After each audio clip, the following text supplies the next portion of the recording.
Warto Podcast is back. Salam sur vous la famille et bienvenue dans la saison 2 de Warto Podcast.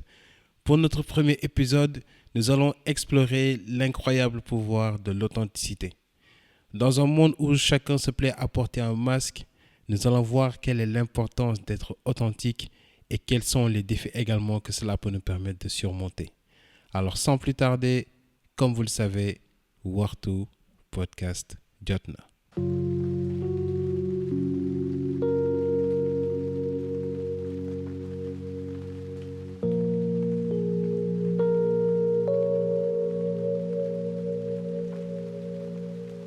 Salam et bienvenue dans cette nouvelle saison de Warto Podcast.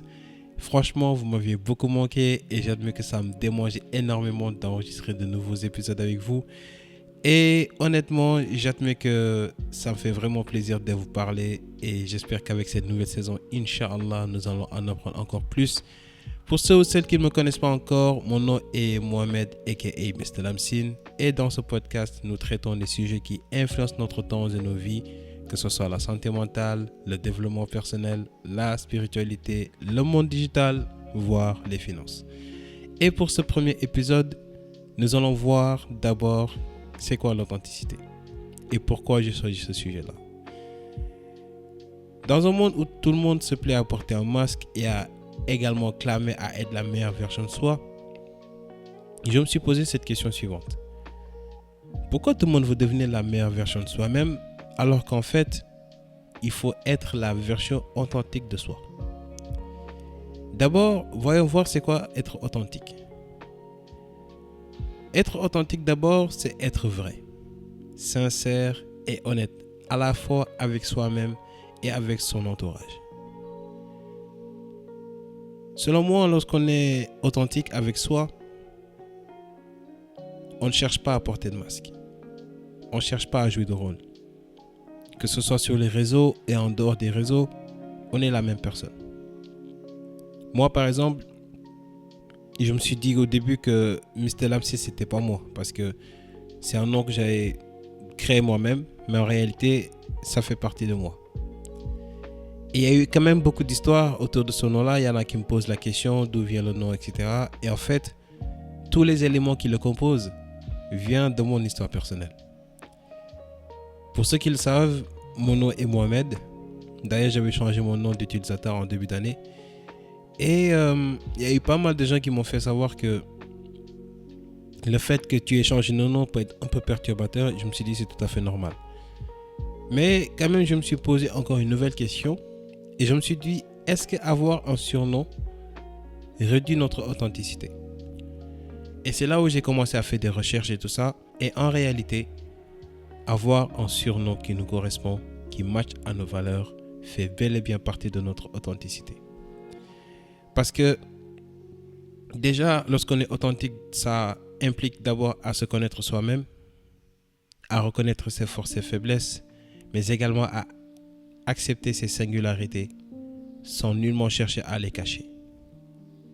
Moi, par exemple, vous me connaissez tous, quand il s'agit de spiritualité, c'est hop, je me déconnecte et je vous accorde toute mon attention. Et également, je suis quelqu'un qui aime beaucoup créer des contenus. Là, par exemple, je suis en train d'enregistrer le podcast. Et j'aime également partager certains sujets.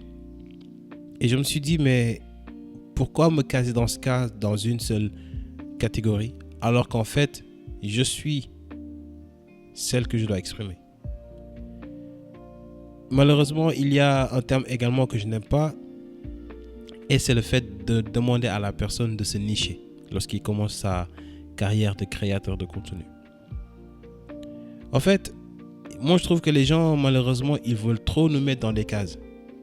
Par exemple, moi quand je parle de spiritualité, c'est hop, lui c'est spirituel. Une autre personne qui parle de politique, ah lui c'est politique. Une autre personne qui parle de musique ou de sport ou de cuisine, c'est la même chose. Alors qu'en réalité, nous avons tout un chacun de nous des traits particuliers. Et selon moi, être authentique d'abord, c'est incarner ses valeurs. Et chacun de nous, on a plus ou moins des valeurs communes. Mais ce qui fait la richesse, je peux dire, c'est d'avoir aussi certaines valeurs que l'on défend. Et quand on est authentique aussi, on ne se rend pas compte, en fait, du bien qu'on fait d'abord à soi-même, mais également autour de nous.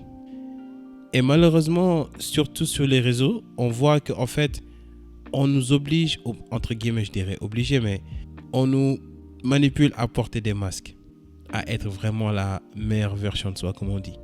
Et franchement, moi, ça me fait mal, au fait, de toujours avoir à porter un masque. Et moi, j'ai jamais voulu porter un masque au passage. Et là, ce que j'aime bien, ou bien ce que j'ai découvert récemment, c'est que il y a une nouvelle tendance qui commence à se créer dans le monde de la création de contenu, et c'est de vraiment être authentique. C'est-à-dire raconter notre vécu, sans filtre. Et franchement, je trouve ça vraiment bien parce que ça change beaucoup des contenus que l'on voit habituellement. C'est-à-dire de montrer que oui, je suis le meilleur, j'ai vécu la meilleure vie, je suis telle personne, je suis infaillible, etc. Alors que nous sommes tous des êtres humains. Au finish, à quoi ça sert de montrer qu'on est parfait? Donc, ce qui veut dire qu'il y a plus de challenges à relever si on est parfait, si on a atteint le sommet de la perfection. Et selon moi, il y a plusieurs bénéfices également à tirer lorsqu'on est authentique. La première des choses, c'est quoi? C'est d'avoir une relation profonde d'abord avec soi et également avec son entourage. Si nous prenons le cas des réseaux sociaux, si on montre réellement qui on est, on bâtit une communauté qui est basée sur nos valeurs. J'aimerais citer quelques comptes. Par exemple, il y a un compte que j'aime bien qui s'appelle GBA Business. À la base, elle donne des tips et astuces sur tout ce qui est Instagram et création de contenu. Mais elle est allée au-delà de ça.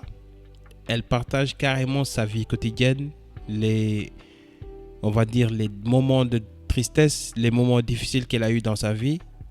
Mais elle s'en inspire également pour vraiment marquer une connexion profonde avec son entourage, je peux dire comme ça, avec sa communauté. Et selon moi, le truc c'est quoi? C'est que il faut arrêter de porter des masques. Il faut arrêter de porter des masques et vraiment incarner pleinement ses valeurs. Parce que lorsqu'on est authentique également, ça nous permet de mieux communiquer. Ça nous permet également de vraiment avoir une communication facile. Et également, ça nous permet de vraiment prendre confiance en soi. Tiens, parlons de confiance en soi. Franchement, je l'admets, lorsque j'ai décidé de, entre guillemets, dire au revoir à M. Lamsin, mais là, il est de retour. Je m'étais senti libéré d'un poids. Parce que à l'époque, c'est-à-dire, on me casait seulement dans la case spiritualité. À chaque fois qu'une personne me croisait dans la rue ou bien me rencontrer dans un événement, c'était « Ah, mais c'est lui qui fait les trucs de spiritualité et autres. » Certes. Mais moi, j'aimais pas trop qu'on me case jusque dans cette catégorie-là. Et c'est là où j'ai vraiment jugé nécessaire de, comme on dit, rompre ce lien-là. Et il y a eu malheureusement des gens qui m'ont dit « Mais non, fallait pas changer le nom, etc. » Mais moi, en fait, je le faisais pour moi-même d'abord.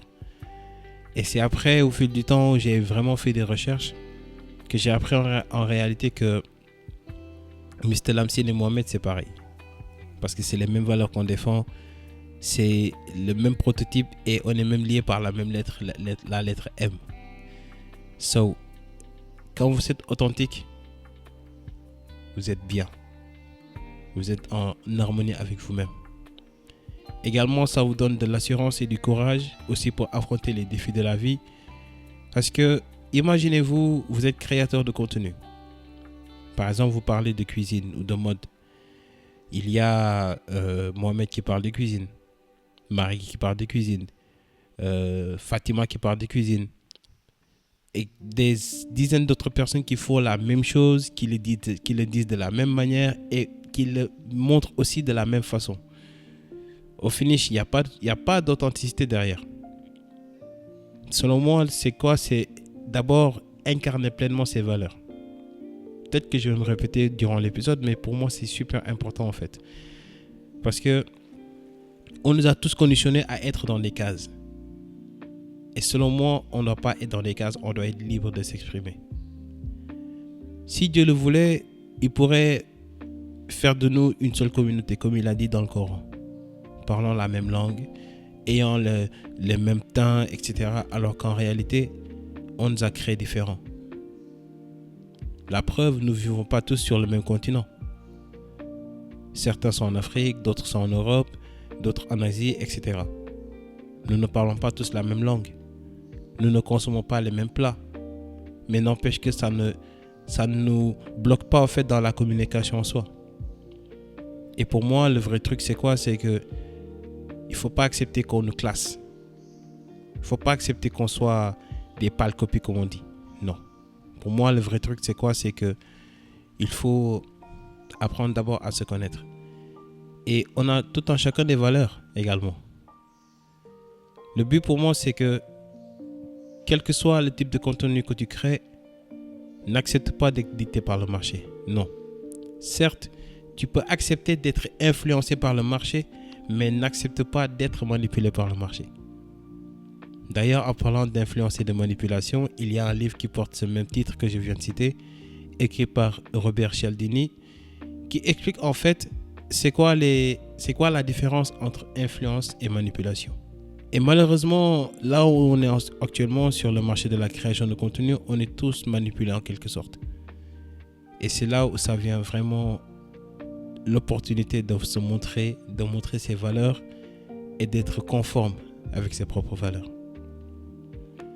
Et là où je voudrais clore, c'est quoi? C'est que, comme j'ai l'habitude de le dire dans chacun des podcasts que je close, c'est soyons. Pourquoi j'insiste sur ce mot-là? C'est parce que beaucoup de gens en fait existent, mais peu sont. C'est-à-dire qu'ils vivent pleinement en harmonie avec leurs valeurs et quoi qu'il arrive aussi. Et je sais que ça va être court de le dire, mais être authentique de nos jours, c'est vraiment courageux de le faire. C'est vraiment courageux d'être authentique de nos jours parce que peu de gens osent vraiment prendre la décision de l'être. Dans un monde où on nous oblige à nous plier aux règles, eh bien, seuls ceux qui se dressent face à cette règle-là sont les champions. Je pense que je peux m'en arrêter là pour aujourd'hui. Et franchement, ça me fait beaucoup plaisir de parler devant ce micro-là. Et au passage, j'ai quelques annonces à vous faire. Sachez que maintenant, Warto Podcast va passer de 1 à 2 publications par semaine. Oui, vous m'avez bien entendu. Je vais maintenant publier 2 épisodes par semaine. Et ça me permettra également de me mettre aussi en route. Et n'hésitez pas à également commenter le podcast si vous êtes sur YouTube. Et également à me laisser vos notes si vous êtes sur Spotify ou Apple Podcast. Et n'hésitez pas, notez-moi le podcast s'il vous plaît. Et idéalement, mettez-moi 5 étoiles. Bien sûr, ça me fait vraiment plaisir. Mais laissez-moi également vos commentaires. Je pense sur Spotify, il y a une case dédiée pour ça. Et même sur Apple Podcast aussi. Et si c'est sur YouTube, likez la vidéo, abonnez-vous et également laissez-moi vos commentaires. Et n'oubliez pas également de suivre la page Instagram de Warto Podcast, WAXTUPODCAST. Comme ça, on va bien grandir ensemble. Et Inch'Allah, j'espère en tout cas faire ma part du colibri comme on a l'habitude de le dire. Et comme j'ai l'habitude de le clore, soyons. C'était Mustelam Sina Commande et on se donne rendez-vous pour un prochain épisode. Sur ce, salam sur vous.